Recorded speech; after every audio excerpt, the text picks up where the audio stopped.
selalu bersama-sama Mas Oke ya, bersama teman-teman kemana-mana begitu. Namanya siapa Mas? Aryawan. Mas Aryawan dari mana? Bali. Dari Bali. Mas mungkin bisa sedikit diceritakan, katanya dulu pernah gila gitu. Mohon maaf Mas, mungkin bisa diceritakan bener apa enggak tuh? Benar. Gimana tuh dulu ceritanya? Iya, dulu kan saya dari Bali, dari kampung gitu kan. Ya pikirannya kan primitif gitu ya. Ya orang-orang kampung tuh sirik lah, apa gitu, ketakutan gitu kan. Nanti kalau saya majukan usaha, nanti saya sakit gitu kan. Ya akhirnya benar saya sakit. Saya kan punya ambisi yang keras dulu waktu tamat SMA itu. Pengen jadi tentara nggak jadi, pengen jadi polisi nggak jadi. Terus mama bilang udah bantuin aja usaha mama katanya. Ya masuk saya ke usaha mama tuh makin maju. Nah saya punya ambisi di umur 25 tuh saya udah sukses, sudah punya mobil, punya rumah. Pokoknya punya ambisi yang keras buat sukses itu. Bahkan orang-orang yang sukses yang lainnya pengen saya kalahkan, pengen saya saingi. Nah itu kan mindsetnya sebenarnya sudah salah.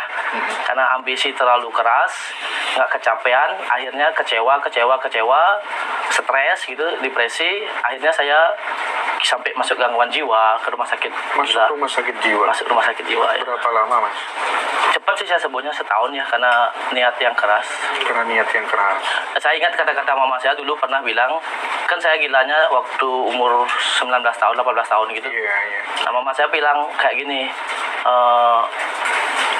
saya nggak pernah punya anak gila. Dia gila tuh karena salah satu kena orang lah kayak gitu, di Bali bilang kan. Nah anak saya pasti sembuh, dia bilang gitu ke kakak saya. Tolong cariin seberapa di mana ada dokter dukun yang bisa nyembuhin, saya yakin anak saya pasti sembuh. Nah itu kan afirmasi ya. Kalau kayak Mas Oko kan sering bilang uang saya nggak pernah habis. Nah itu saya ngeklik. Kalau saya sambungin sama pelajaran Mas Oko, kayak Mas Oko kan bilang nanti saya mau bangun di Indonesia akan lebih gede gitu. Nah belum apa-apa dia udah percaya diri duluan. Nah saya ingat sama mama saya bilang, mama saya mah percaya anak saya pasti sembuh, anak saya bukan anak gila, saya nggak pernah melahirkan anak yang gila katanya. Dia cuma gila gara-gara depresi, stres gitu. Akhirnya benar ketemu jalan akhirnya. Saya ketemu sama Mas Oke itu sebelum gila atau sesudah gila? Sesudah gila. Keluar dari rumah sakit jiwa, gimana ceritanya bisa tahu Mas Oke itu gimana ceritanya? Awalnya kan saya masuk rumah sakit jiwa, belum juga sembuh. Di sana kan diajarin psikologis gitu kan, kenapa saya bisa gila apa. Akhirnya saya ketemu spiritual. Nah di spiritual tuh saya punya teman. Nah dia sudah ngikutin Mas Oko sebelumnya. Nah dia bilang kalau kamu pengen sukses, kamu harus investasi leher ke atas katanya. Baik. Menarik sih, keren juga ya, investasi leher ke atas gitu. Nah saya ikut pertama kali seminar itu, seminar Semarang ya. Seminarnya Mas Oke di Semarang? Di Semarang ya. Nah dari sana kan ketemu sama Mas Oko. Mas Oko kan bilang Jepers gitu ya. Kebanyakan kan orang di saat jatuh itu sudah sampai benar-benar jatuh, baru akhirnya bisa naik kan, karena udah di saat di bawah tuh nothing tulus katanya. Nah waktu saya tamat SMA kan mama ngasih tahu, kalau kamu mau kuliah saya biayain. Saya mah nggak mau. Pikiran saya gini Mas, kalau tamat SMA tuh saya udah selesai belajar, senang saya. Saya nggak suka belajar orangnya. Kan saya pikir kalau udah tamat SMA kan udah nggak belajar lagi, bisa main, bisa apa gitu. Ternyata Mas Oko prinsipnya beda. Nggak ada namanya hidup segini kan harus belajar. Harus terus belajar gitu kan. Nah waktu saat itu saya minta sama mama saya pengen, mama kan dulu pengen nguliahin saya bilang. Tapi sekarang saya yang pengen kuliah sendiri. Saya anggap di Mas Oko tuh kuliah. Nah, dikasih uang sama mama saya gitu. Ini buat bekal kamu kuliah, dikasih 50 juta. Nah saya bilang sama Mas Oko, saya ikut seminar Mas Oko ini bukan dari titik yang paling bawah. Kan kebanyakan orang udah jatuh, udah bangkrut, baru mau ikut pengembangan diri. Kan gitu. Saya bilang sama Mas Oko, saya mah lagi posisi enak ini. Nah maksud saya gini, ngapain kalau kita udah jatuh baru kita mau pengembangan diri? Kalau kita sekarang masih nyaman, masih ada, masih bagus, kan itu yang lebih bagus sebenarnya menurut saya gitu. Jadi yang termasuk yang mengubah hidupnya Mas Arianto ya? Aryawan itu seminar itu tadi ya? Iya, pengembangan diri dari Mas Oko, melawan rasa takut apa gitu. Sekarang usahanya di bidang apa Mas? Material bahan bangunan. Material bahan bangunan di mana tuh? Di Bali. Balinya di mana? Denpasar ya. Dan seberapa besar naiknya omset setelah kemudian berada di circle-nya Mas Oke, hampir setiap hari diajak main Mas Oke, itu seberapa besar perubahannya? Oh, sangat besar ya. Pertama kan awalnya saya cuma punya usaha satu. Nah, pengen buka cabang tuh saya takut gitu loh. Nanti kalau saya sukses gimana ya? Nggak, saya stres ya, nggak banyak kerjaan. Tapi Gitu. cerita ke Mas Oke. Ya cerita, Mas Oke bilangnya apa? ngapain kamu takut katanya? Kalau kamu mati besok gimana katanya? Apa yang kamu takutkan gitu? Nah, saya lawan rasa takut saya itu kan saya percaya kan kalau saya dulu di spiritual dengar kata-kata tahun ini kamu jelek. Nah, nanti kalau kamu buka usaha tahun ini kamu bangkrut gitu kan. Betul. Nah, saya belajar ke Mas Oko zaman bahula katanya, zaman dahulu kala nggak ada yang nama tanggal hari itu nggak ada. Nggak ada yang namanya, cuma ada siang dan malam yang bikin hari, bikin tanggal kan manusia. Bener juga kata saya, kenapa saya harus takut ya gitu. Ya kan dulu kayak Mas Oko bilang pengembangan diri kan mangkoknya harus besar gitu. Mangkok saya dulu kecil, padahal dulu saya pernah ditawarin sama teman saya, ini pakai uang saya 100 juta pada zaman dulu itu buka cabang, nggak berani saya takut. Nah setelah kenal Mas Oko terus di-push lawan rasa takut apa berani saya, kayak sikap bodoh amat cuek gitu. Itu kan dulu saya nggak punya. Saya kan dulu nanti apa kata orang ya, kalau gagal gimana ya, kan gengsinya gede gitu. Sekarang setelah di-push sama Mas Oko, bodoh amat gimana kata orang. Orang jalan-jalan saya yang nyoba gitu. Beranilah, lebih berani gitu. Dulu gila, sekarang omset berapa juta Mas kira-kira? Kalau sebulan 500 juta dapat ya. Sebulan 500 juta? Oh ya, omset ya. Luar biasa. Dulunya nyari uang 5 juta aja saya susah. Sampai saya pernah ke seminar Mas Oko nggak bisa, gara-gara saya nggak punya uang, nangis saya Mas. Karena kan prinsipnya saya pengen terus, karena kan saya udah dipercaya sama Mas Oko. Mas Oko kan kalau kan yang jaga kepercayaan itu kan susah ya.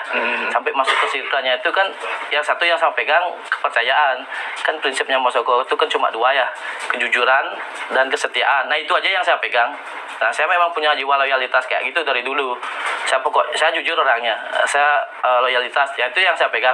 Pernah ada sekali saya nggak punya uang, terus saya nggak bisa seminar, nangis saya mah. Anjir, susahnya nyari uang cuma 5 juta buat ke seminar aja nggak bisa gitu.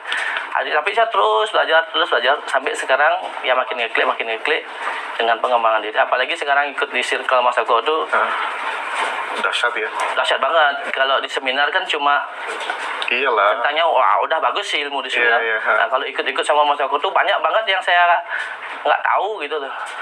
Meskipun ngobrol ringan-ringan tapi ternyata itu menjadi belief gitu ya. Iya, tentang kan kayak Mas Oko kan tentang manner, tentang attitude. Iya. Kayak gitu itu kan banyak banget yang saya nggak tahu gitu loh. Banyak sih saya belajar. Hampir setiap hari ketemu Mas Oko? Setiap hari ketemu. Nggak boleh pulang ke Bali? Nggak boleh pulang. Kenapa nggak boleh pulang?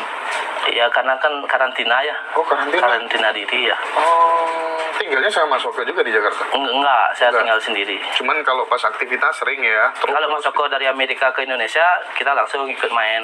Kalau Mas Oko pulang, saya karantina lagi di... Berarti sekarang usahanya yang di rumah dikerjain sama siapa, Mas? Sama orang kepercayaan saya. Orang kepercayaan ya? Dulunya kan saya nggak pernah bisa berpikir, usaha itu kan harus dijaga. Nanti gimana kalau ditipu karyawan? Kan gitu pikirannya. Sekarang nggak nyangka saya bisa juga autopilot gitu. Kuncinya menurut Mas Aryawan apa? Sedekah? Kalau sedekah mancing kayak gitu kan udah rutinitas ya. Oke, udah jadi rutinitas ya. Pengembangan diri penting juga. Udah jadi kebiasaan ya. Iya. Investasi leher ke atas tadi ya. Iya. Yang paling berkesan ya. Iya. Oke, Mas Oko itu kan bikin video banyak.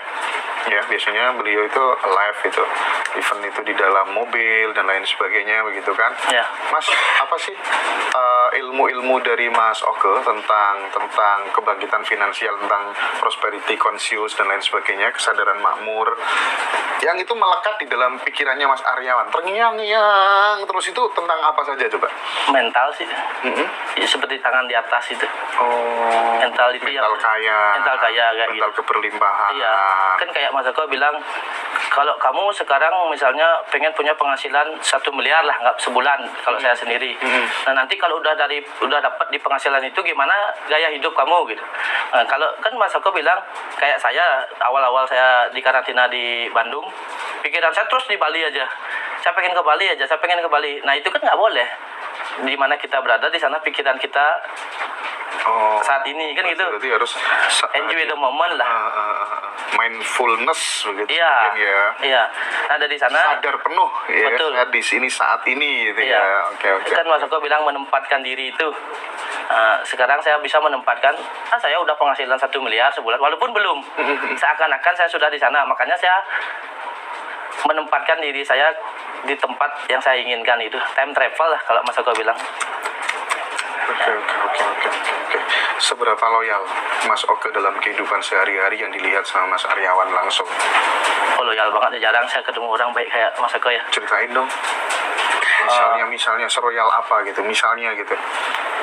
Sehingga kemudian Mas Aryawan menganggap, wah nggak pernah aku ketemu orang sebaik ini gitu.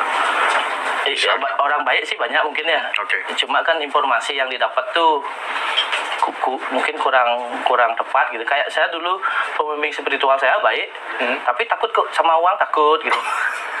Terus Jadi kalau sama Mas Oke tuh yang paling berkesan adalah kita diajari tidak takut sama uang gitu ya. oh iya, tentang ilmu hidup juga Mas, tentang kebersyukuran, kebahagiaan. Oke lah, orang bisa saya bahagia, apakah benar-benar bahagia gitu? Apa kayak dulu kayak gini Mas, saya tuh dulu orangnya suka flexing Mas, suka menunjukkan ke orang bahwa saya tuh berhasil. Nah kalau saya sama Mas Oko tuh kebahagiaan yang dalam Mas, kan seperti Mas Oko saya praktikan gitu, dia suka sama Harley, Iya. dia suka sama sepatu. Nah, dia nggak pengen menunjukkan ke orang karena itu kesenangannya dia. Nah di sana saya belajar, oh berarti ngapain kita juga, misalnya kayak saya senang sepatu, kayak Mas Oko kan suka sepatu, banyak beli sepatu, pengen dia nikmatin, bukan pengen menunjukkan ke orang. Kalau saya di posisi saya dulu, saya pengen nunjukin ke orang, saya punya sepatu nih, kayak gitu, flexing gitu. Nah itu yang saya dapat gitu loh, tentang kebahagiaan yang apa sih yang saya pengen, apa sih saya yang inginkan, itu yang benar-benar yang dalamnya saya dapat gitu. Pesannya Mas Aryawan buat teman-teman yang sekarang mengalami gangguan jiwa biar cepat bangkit apa? Kita harus berobat secara psikologis dulu ke rumah sakit jiwa. Terus kalau bisa harus apa di spiritual sih, harus bukan orang spiritual ya. Kita harus ada orang-orang yang mendukung Mas. Misalnya, oh kamu nggak gila sebenarnya mah. Kamu pokoknya orang gila itu kan pengen didengarkan. Iya. Banyak unek-uneknya dia yang nggak kesampaian. Dengerin aja dia terus. Nanti baru belokin dikit. Terus disupport juga dengan konsumsi obat dokter apa gitu. Baik. Bersyukur banget ya bisa ketemu Mas Oke terus ya. Iya, sangat bersyukur ya. Bisa dikatakan yang mengubah hidupnya Mas Aryawan menjadi take off begitu Mas Oke ya. Iya. Oke. Sarannya Mas Aryawan buat teman-teman yang pengen berubah, apa pentingnya kelas The Hidden Knowledge itu menurut apa Mas Aryawan yang bisa di-share ke teman-teman gitu, acara yang nanti tanggal 18 di Jakarta itu seberapa penting? Kelasnya Mas Eko, kalau saya pengalaman sendiri ya, menurut saya penting banget. Contohnya kayak gini aja ya, kan yang dulunya saya suka nonton TV, sekarang beralih ke baca buku. Yang dulunya suka ngumpul-ngumpul, nongki-nongki, ngegosip, sekarang ikut kayak pengembangan diri, seminar, apa. Kan kebuka tuh pola pikirnya Mas. Iya, cakrawalanya kebuka. Iya, yang dulunya saya cuma tahu tentang Bali aja gitu. Semenjak ikut seminar Mas Eko kan diadain Semarang, mulai saya keluar kota, mulai saya tahu kota-kota besar. Nah sekarang kayak Pulau Jawa tuh udah saya ubah sama Mas Eko kayak gitu. Iya. Nah terus tentang pengembangan diri seminar Mas Eko tuh menurut saya tuh wajib banget sih. Kalau saya nonton live Mas Eko aja ketinggalan, kayak waduh nggak bagus nih gitu. Kayak ada sesuatu yang hilang, yang kurang begitu ya. Iya. Mas awal-awal kan Mas Oke kan triggernya kan gitu ya. Jadi kita nggak boleh takut sama uang. Kalau buang uang harus ya seolah-olah itu menjadi sebuah kebiasaan, kewajiban gitu. Awal-awal apa nggak berat gitu Mas keluarin uang untuk orang lain gitu? Nggak merasa waduh saldoku berkurang dan lain sebagainya gitu. Iya berat kan awal-awal kan kayak dulu kan misalnya sedekah 500.000 gitu kan. Wih, saya udah sedekah 500.000, tapi di sininya merasa nanti balik lagi ya. Nanti uang saya habis nggak ya gitu. Nah semenjak sama Mas Eko tuh terus dipaksa sampai akhirnya saya 1 juta tuh saya anggap kecil sekarang gitu. Enggak, tapi awal-awal baliknya lama apa sebentar? Ketika ada perasaan tadi, waduh balik apa enggak ya? Itu akhirnya baliknya lama apa sebentar? Malah nggak balik. Malah nggak balik? Iya. Karena kita kan Mas Eko bilang kalau kamu ngeluarin uang, terus kamu nanti saya ngeluarin uang tapi nanti balik nggak ya saldo saya kurang, itu mubasir, itu sedekahnya.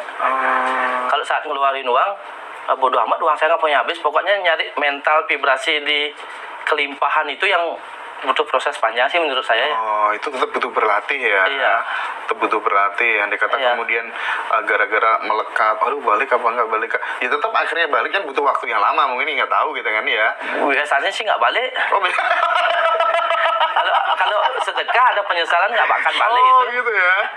Makanya kan Mas itu Eko bilang, pengalaman case pribadi iya ini, pribadi Mas. saya. Iya. Kan misalnya kayak teman-teman sedekah 1 juta nih. Iya. Saya nggak bisa 1 juta tapi Menarik, saya paksakan. menarik. Tapi sayanya ada penyesalan, itu nggak akan balik. Mending sedekah 100.000. 100.000 mah kecil. Nah nggak itu bisa balik. Itu kemudian kita nggak melekat gitu ya. Ya kan kita menempatkan diri kita di vibrasi kelimpahan itu. Paham. Poinnya berarti di vibrasi kelimpahannya itu Iya. ya. Iya. Kalau justru yang terjadi malah sebaliknya, waduh gitu kan ya. Kalau udah waduh udah gitu itu nggak akan balik itu. Mas. Kita berasal dari mental kekurangan itu. Iya. Justru malah yang terjadi bukan keberlimpahan tapi kekurangan ya Mas Iya. ya. Waduh ini Ya coba aja sekarang misalnya Iya. Mas Hendra punya uang 10 juta. Mm-mm. Mas Hendra buang 100.000. nggak terasa ya. Kan kecil banget Iya, gitu. betul, Nah betul. itu ya mental yang seperti itu. Kalau Oke. kita buang uang 10 juta, nah Oke. tapi 10 juta itu kita anggap kayak uang 100.000. Iya, Itu yang iya. penting gitu Wah, sebenarnya. menarik ini. Ini kan Kalau saya rasakan sendiri ya. Iya.